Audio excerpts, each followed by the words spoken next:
इससे पहले की एक वीडियो में मैंने फ्लेक्सी कैप फंड के बारे में डिटेल्स में बात किया हुआ है। अगर आपने उस वीडियो को नहीं देखा है तो इस वीडियो की डिस्क्रिप्शन में आपको लिंक मिल जाएगा, आप वहां से देख सकते हैं। मैं उस वीडियो को देखने की सजेशन इसलिए कर रहा हूं क्योंकि आप ये कह सकते हैं कि काफ़ी हद तक के मल्टी कैप फंड और फ्लेक्सी कैप फंड आपस में मिलते जुलते हैं। ऐसा लगता है जैसे दोनों एक तरीके से काम करते हैं। तो देख लीजिएगा आप उस वीडियो को भी, फ़ायदा ही होगा, नुकसान तो हो नहीं सकता है। फाइनली आज की इस वीडियो में हम बात करेंगे कि मल्टी कैप फंड क्या होते हैं, आखिर ये काम कैसे करते हैं, और सबसे बड़ी बात कि क्या आपको इन्वेस्टमेंट करना चाहिए या नहीं करना चाहिए, किस तरह के इन्वेस्टर के लिए ये सही होता है। इन सारे मुद्दों पर हम आज की इस वीडियो में बात करेंगे। तो चलिए वीडियो को शुरू करते हैं, लेकिन उससे पहले हमेशा की तरह एक रिक्वेस्ट कि चैनल पर अगर फर्स्ट टाइम विजिट कर रहे हैं या अभी तक सब्सक्राइब नहीं किया है तो चैनल को ज़रूर सब्सक्राइब कर लीजिए। इंटरेस्टिंग कंटेंट के लिए वीडियो को लाइक कर दीजिए और शेयर कर दीजिए उन लोगों के पास जो इस तरीके की वीडियो देखना पसंद करते हैं। तो चलिए अब हम बात करते हैं।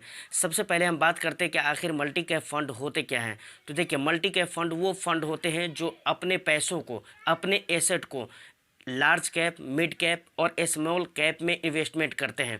मतलब निवेश के मामले में इनके हाथ बंधे नहीं होते हैं। ज़रूरत के हिसाब से इसका जो फंड मैनेजर होता है ना, वो अपने पैसों को कभी लार्ज कैप में इन्वेस्टमेंट करता है, कभी मिड कैप में इन्वेस्टमेंट कर देता है, कभी स्मॉल कैप में इन्वेस्टमेंट कर देता है। अगर रिस्क की बात करें तो ये काफ़ी डाइवर्सिफाइड होता है, जिसकी बुनियाद पर आप ये कह सकते हैं कि रिस्क इसमें काफ़ी हद तक के कम होता है, क्योंकि आपके पैसे इक्विटी में ही निवेश हो रहे हैं। लेकिन इक्विटी में निवेश होने की वजह से भी आपका पैसा बिल्कुल सेफ रहता है और रिस्क बहुत हद तक के आप ये कह सकते हैं कि यहाँ पर रिड्यूस हो जाता है। उसकी वजह जैसा कि मैंने बता दिया है कि यहाँ पर काफ़ी डाइवर्सिफाइड होता है। मतलब आप ये समझ लीजिए, लार्ज कैप ये इक्विटी में ही आता है, मिड कैप भी इक्विटी में ही आता है, स्मॉल कैप भी इक्विटी में ही आता है। डाइवर्सिफाइड और यहाँ पर रिस्क इसलिए रिड्यूस होता है क्योंकि स्मॉल कैप में जहाँ पर रिस्क ज़्यादा है तो वहाँ पर रिटर्न भी ज़्यादा है, लेकिन कुछ पैसे तो आपके लार्ज कैप में भी लग रहे हैं ना, तो यहाँ पर स्टेबल रिटर्न और स्टेबल रिस्क आपको देखने को मिल जाता है। इसी तरीके से मीडियम रिस्क, एक एवरेज रिस्क आपको मिड कैप में और एवरेज रिटर्न भी आपको मिड कैप में देखने को मिल जाता है। इसलिए यहाँ पर रिस्क का फैक्टर बहुत ही कम हो जाता है। अब देखिए, अब हम बात करते हैं कि आखिर ये किस तरह के इन्वेस्टर के लिए सही है। तो जिन्हें पता नहीं है कि भाई हम कहाँ, वो मतलब बिल्कुल कंफ्यूज है कि कहाँ पर इन्वेस्टमेंट करें, हमें ज़्यादा रिस्क नहीं चाहिए, अच्छे खासे रिटर्न चाहिए, तो उनके लिए बहुत अच्छा ऑप्शन हो सकता है कि वो मल्टी कैप फंड में अपने इन्वेस्टमेंट को कर दें।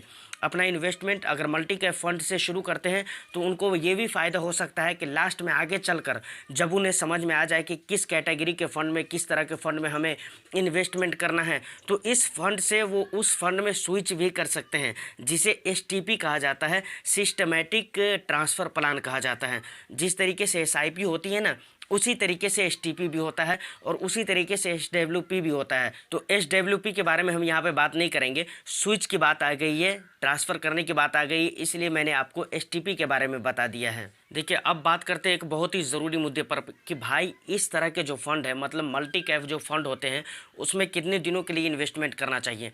देखिए, मैं तो ये कहूँगा कि चाहे जो भी म्यूचुअल फंड हो, कुछ ऐसे फ़ंड होते हैं जिसमें ज़्यादातर लिक्विडिटी होती है, कुछ फ़ंड ऐसे होते हैं जो 1 साल के लिए, 1 ईयर के लिए ही बेस्ट होते हैं। तो ऐसे फ़ंड की मैं बात अगर ना करूं तो उसके अलावा जिस तरह के भी फ़ंड है, जितने भी फ़ंड है, तो उन सारे फ़ंडों में अगर आप लॉन्ग टर्म के लिए इन्वेस्टमेंट करते हैं ना, तो ही जाकर बेहतर रहता है। और फाइनेंशियल एक्सपर्ट भी कहते हैं कि आप किसी भी जगह पे इन्वेस्टमेंट करते हैं ना, तो लॉन्ग टर्म के लिए आप इन्वेस्टमेंट करें, क्योंकि लॉन्ग टर्म में इन्वेस्टमेंट करने का बहुत सारा फ़ायदा होता है। उसी तरीके से मल्टी कैप फंड में भी इन्वेस्टमेंट की जहाँ पर बात आती है, तो इसमें भी फाइनेंशियल एक्सपर्ट का यही कहना रहता है कि भाई आप इस फंड में भी कम से कम 5 ईयर के लिए, 5 सालों के लिए इन्वेस्टमेंट ज़रूर करते रहें, 5 सालों के लिए आप ज़रूर बने रहें।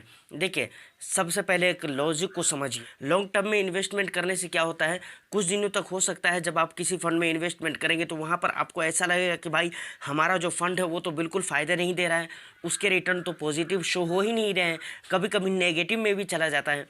लेकिन जब आप वहीं पर लॉन्ग टर्म के लिए इन्वेस्टमेंट करते हैं ना, तो आपको अच्छा खासा बेनिफिट देखने को मिल जाता है। और उसके बाद एक चीज़ आपको याद होगा या नहीं होगा, ऐसे अगर आप म्यूचुअल फंड की वीडियोज़ और हमारी वीडियोज़ अगर आप बराबर देखते हैं तो आपको एक चीज़ मालूम होगा, कंपाउंडिंग, जो कि बहुत ही ज़्यादा वर्क करता है। तो कंपाउंडिंग का फ़ायदा आपको कब मिलता है? जब आप लॉन्ग टर्म के लिए इन्वेस्टमेंट करते हैं, तब जाकर आपको कंपाउंडिंग का फ़ायदा मिलता है। तो फाइनली आज की वीडियो में मैंने आपको बताया है कि मल्टी कैप फंड क्या होते हैं और इसमें किस तरह के इन्वेस्टर्स को मतलब इन्वेस्टमेंट करना चाहिए, इसमें इन्वेस्टमेंट करने के फ़ायदे क्या हैं, कितने दिनों के लिए आपको इन्वेस्टमेंट करना चाहिए।